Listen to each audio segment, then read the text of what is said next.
very much for joining me. I want to start by saying that it's a momentous occasion as Hadassah celebrates its 100th convention in Jerusalem.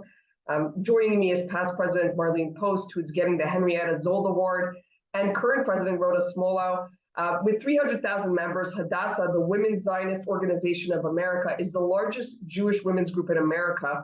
So my first question, I guess, is what is most significant to each of you about celebrating this 100th convention? Thank you, Maya, for that question. When I was installed as president, it was 2 months later, there was a pandemic, but during my installation, I said, we have the 100th convention coming up, and it had to be in Israel. It had to be in Jerusalem. There is no other way to do it because we are Hadassah, and we are a Zionist women's organization, not just, Jewish women, but any women who believes in Zionism, who connects with us and connects with the Judaism part of Hadassah. And we all feel strongly that as we approached the 100th convention, that our women needed to see with their own eyes Jerusalem and our projects and everything that we have done in the last 110 years. I personally, first of all, I agree with my president. And I can tell you, I haven't been a president for many, many, many, many years, many presidents before her. There's something special about coming to Israel. There's something unique about being in Jerusalem. There's something that gets to your heart without saying a word, that we're here. We're here. Our hospitals are here. Our work is here. And we believe in Israel, the state of Israel.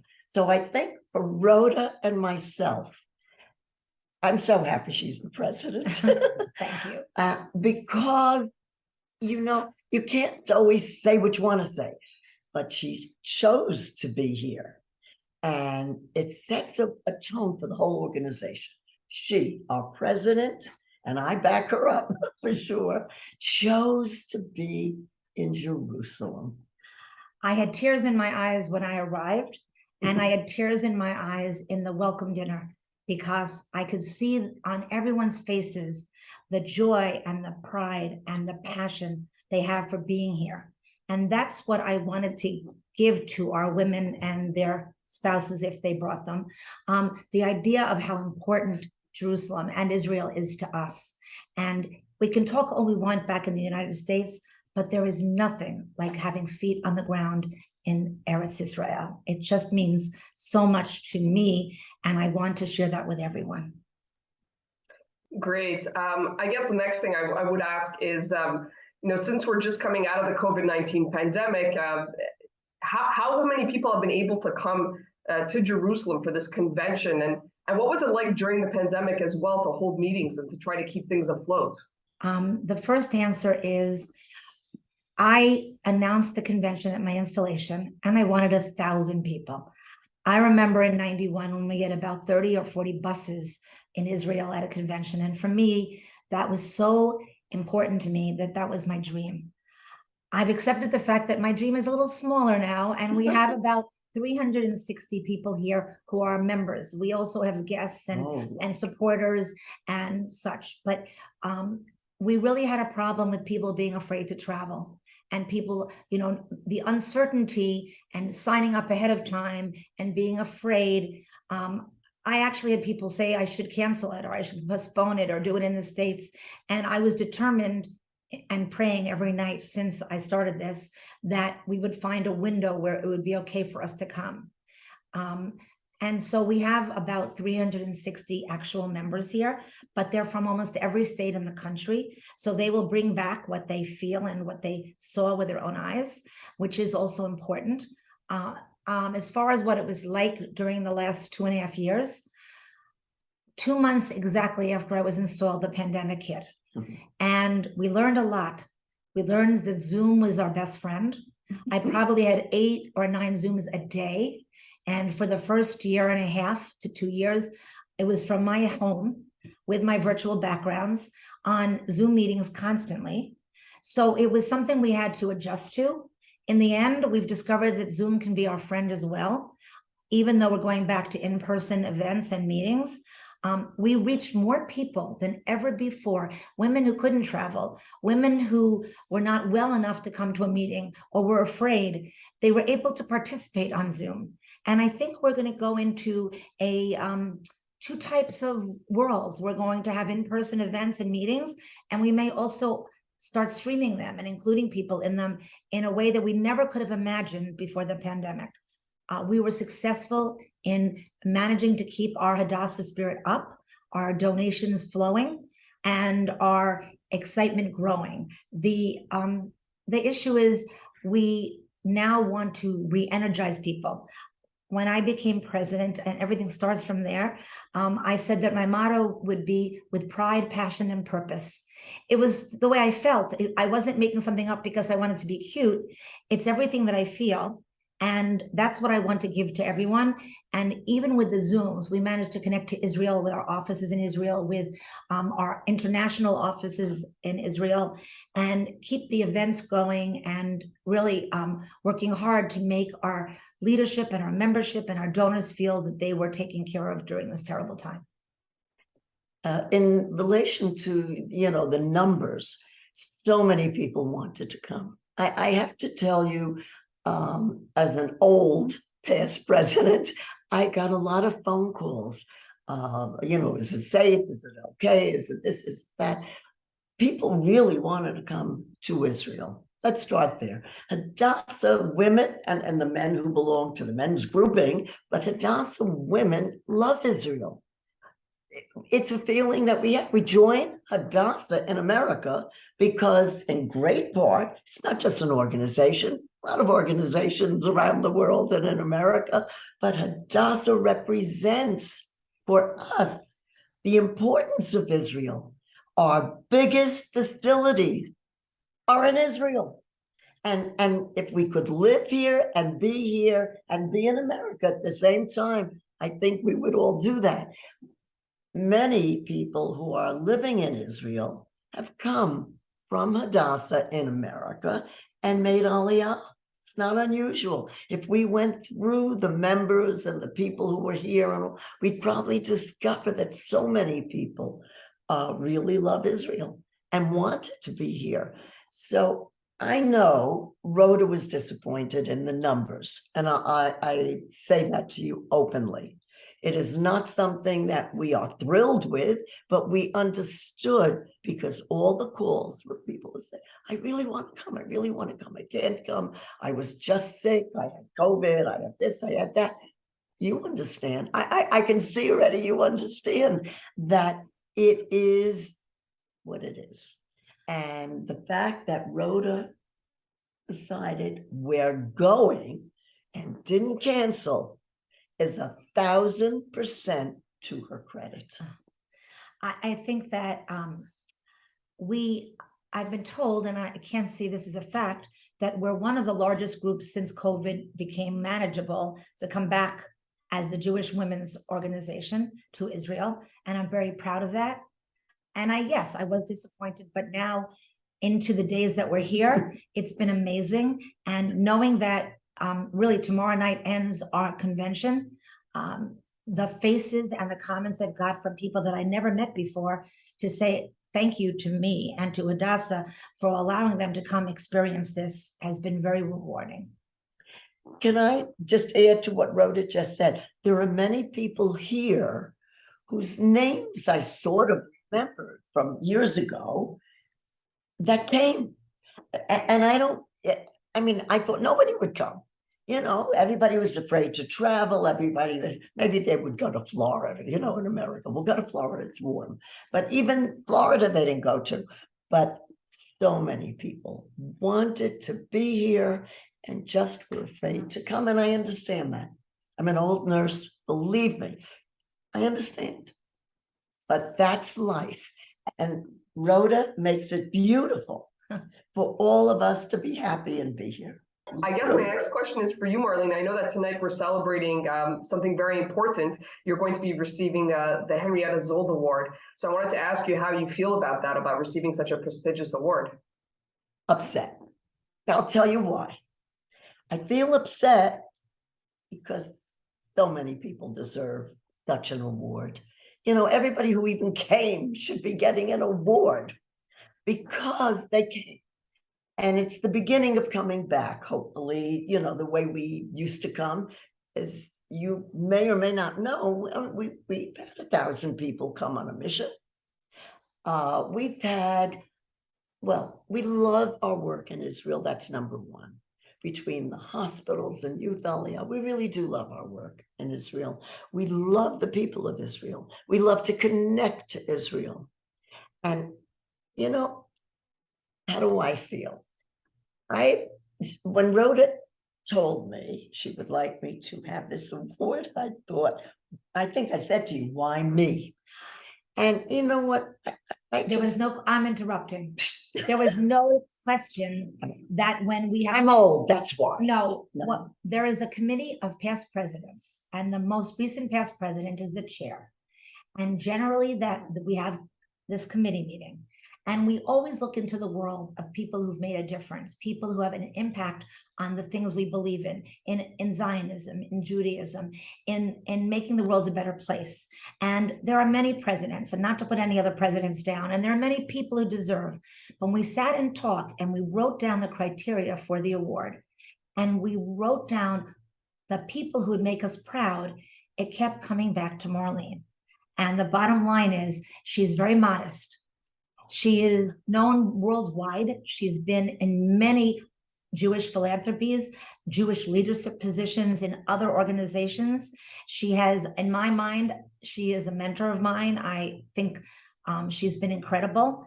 And in the end, we decided that she was the most worthy candidate, and we would be very excited that she was one of our own. So she's very modest, but it's not because she's old, and it's not because we had no one else. It was because she really made us feel that Henrietta Zold would be honored to have her have this award, and that was important to us. I thank the president. You see why she's the president? Mm-hmm. Because she is a woman with a big vision, a woman who accepts good issues, bad issues, whatever.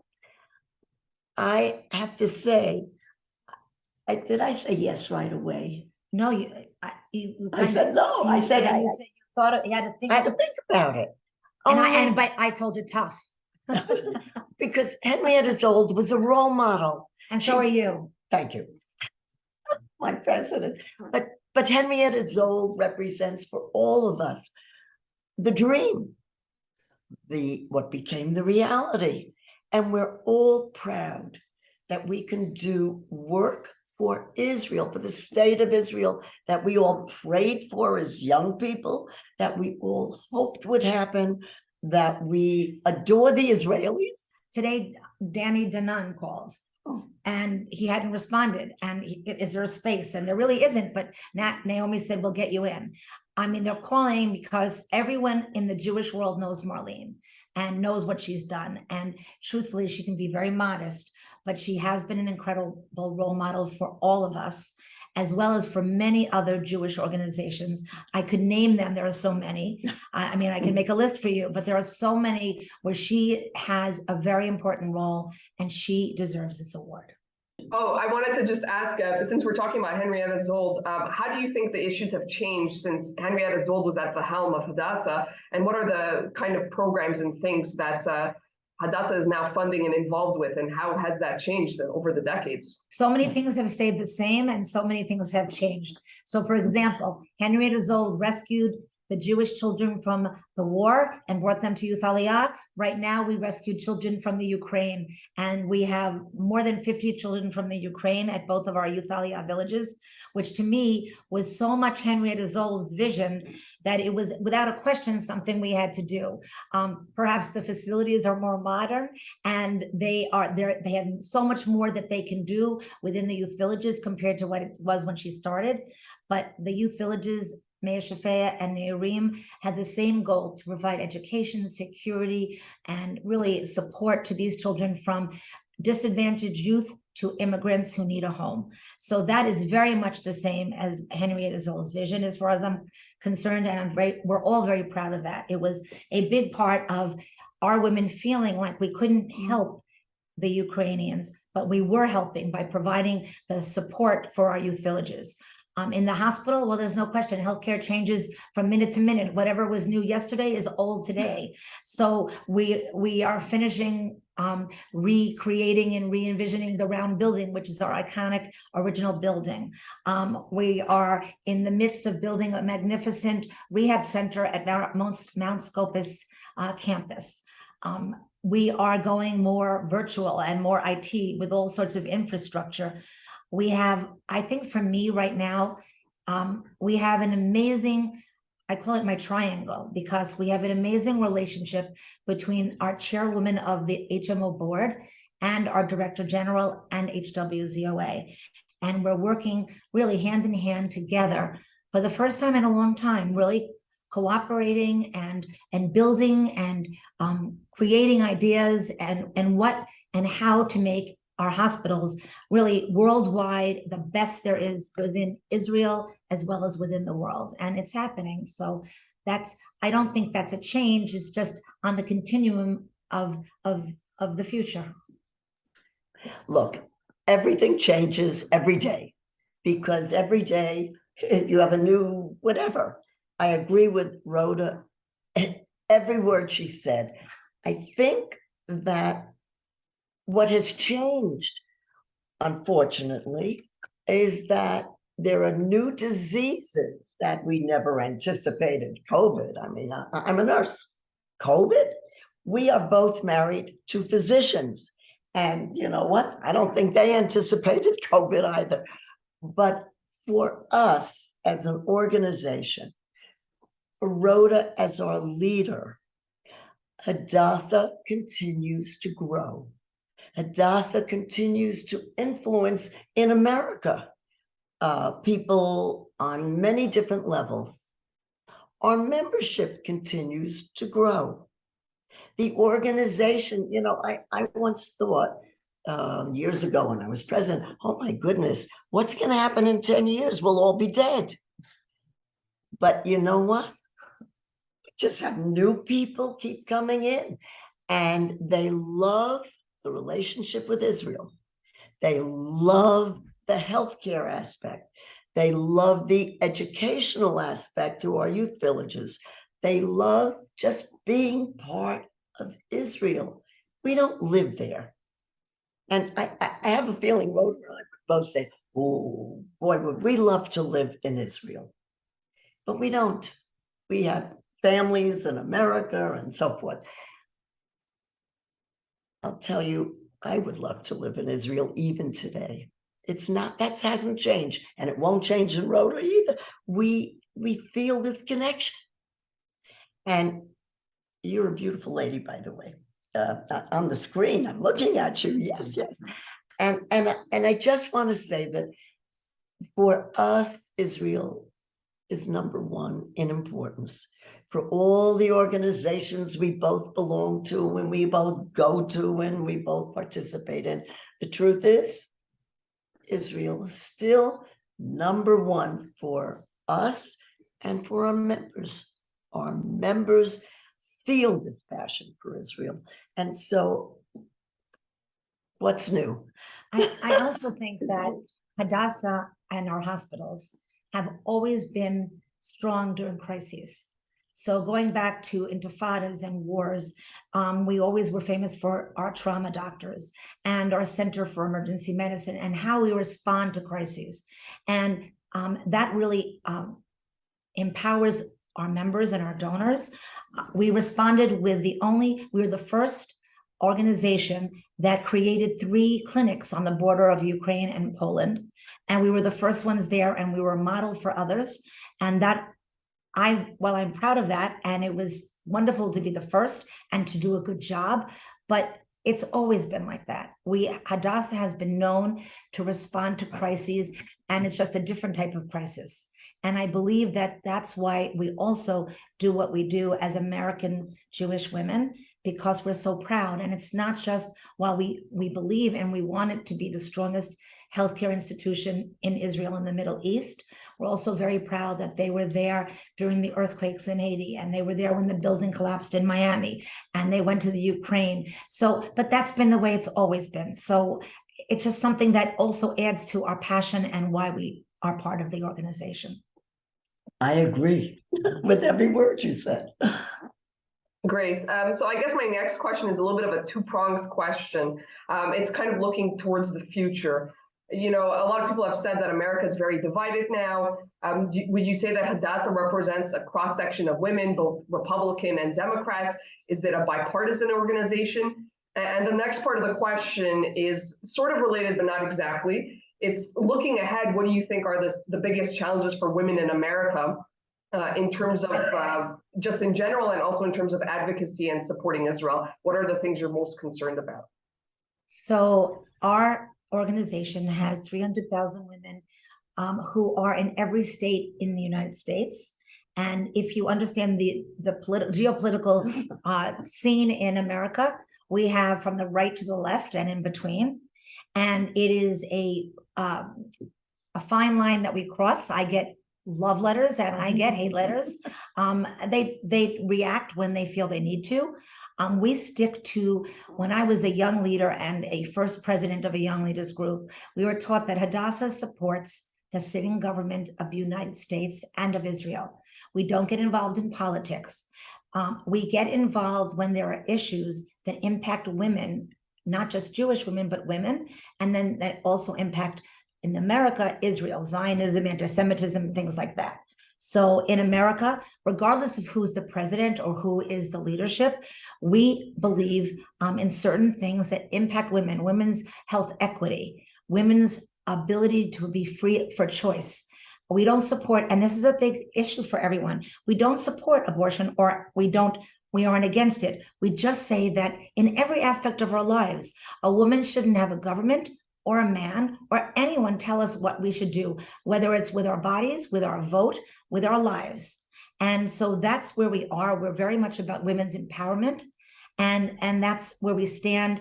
And we stand that way because no matter who's in power in Israel, and I've, as a president, have lived through 5 elections, so it's been very interesting in Israel.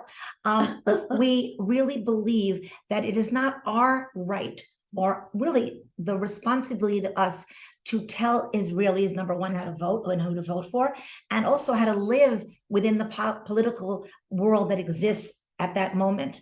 What we do is we show by the example as women that we're empowered and that we speak up when needed. And with anti-Semitism and anti-Zionism, we are part of the Conference of Presidents in the United States and the American Zionist movement, working on all different kinds of statements. And we go to Washington and we meet with senators and we meet with Congress people, representatives, to talk about what's happening in their states with anti-Semitism and anti-Zionism. And we this year we worked virtually with the American Education Association, and I forgot the exact title, because we were very concerned about what they were putting in textbooks. So we lobbied the teachers unions to really not pass certain votes they were doing, and we were able to get them not to pass the first one, which was really anti-Israel, and the second one was put away. They weren't going to do it until the next meeting. So we felt really successful in that issue, and we will continue to fight for that. So that's really where we are politically. I have strong shoulders, and when I get letters either way, I have a way to write back to explain that, again, no one's forced to be a member, but I remind them of all the wonderful things that Hadassah does. So if there's one thing they don't like, they should put it in a compartment somewhere in their brain and live with it, because there are so many other things that they love about us. And that's how we live. Marlene? No, Rhoda is 1,000% correct in every word. I think that Hadassah has grown. Henrietta Zold created an organization 100 and how many years ago? 110 years ago. If she came back into this hall and saw a beautiful you and saw these 2 women talking about the power, the wonder, and what Hadassah is all about, it's all about caring. We care about the people in Israel. We know you even care about us. We care about what happens in the world. And we also know that you put from a government point of view and friendship point of view. We all have so many friends who live in Israel. And you all have so many friends who live in America. And I'll tell you a little secret. Personally, I'd rather live where you're living. I think you're in Israel. And I think it's just wonderful. And I know Rhoda would agree with me, but we're married many years. We have many children between us, many grandchildren. Do you have grandchildren yet? Four. Oh, so I have 6. I mean, and so we're not moving. But boy, do I love visiting Israel. I'm not answering your question. I just want you to know that the 2 of us are madly in love with our husbands and Israel. Was that a good enough answer for you? Yeah, that's great. I guess the only thing I would ask for maybe more of an answer is on looking towards the future. Are there any things that concern you in particular? Yes. So, like many organizations, many, not just Jewish organizations, but many organizations, the hardest thing, including in Israel, is attracting and engaging the younger generations.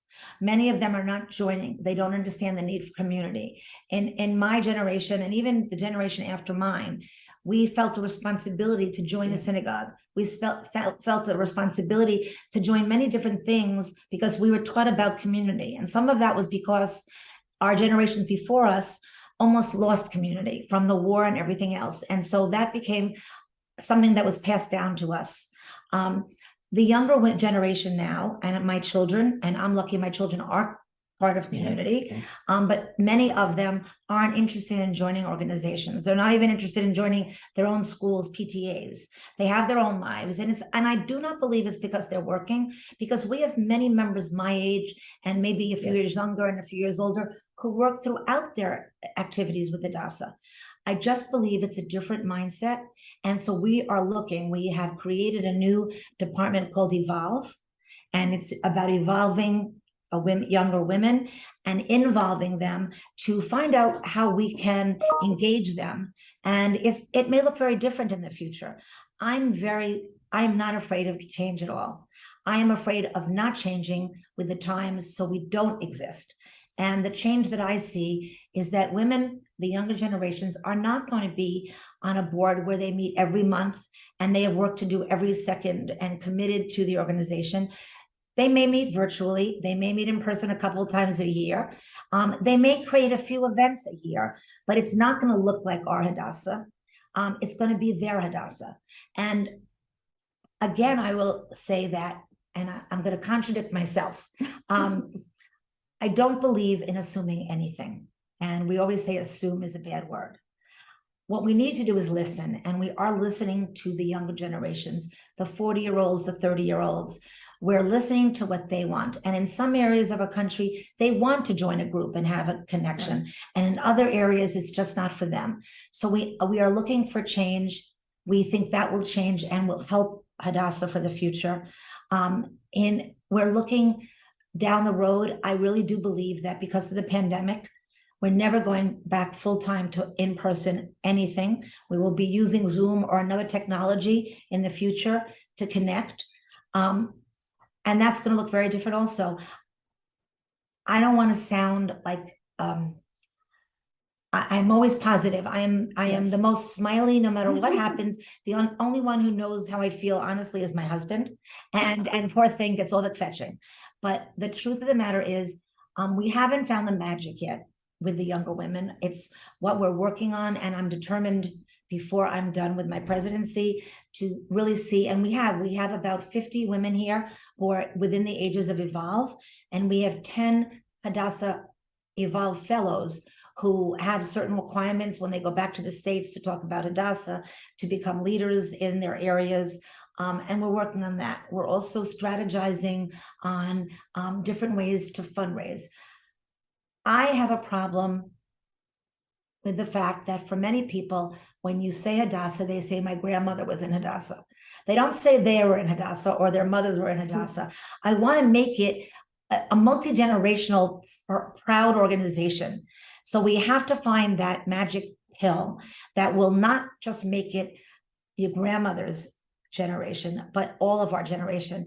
And so we are also working very strongly on creating much more PR in the States, much better PR in the States, marketing the organization.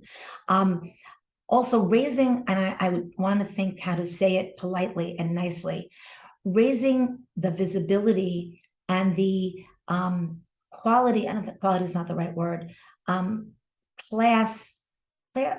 I can't think of the right word.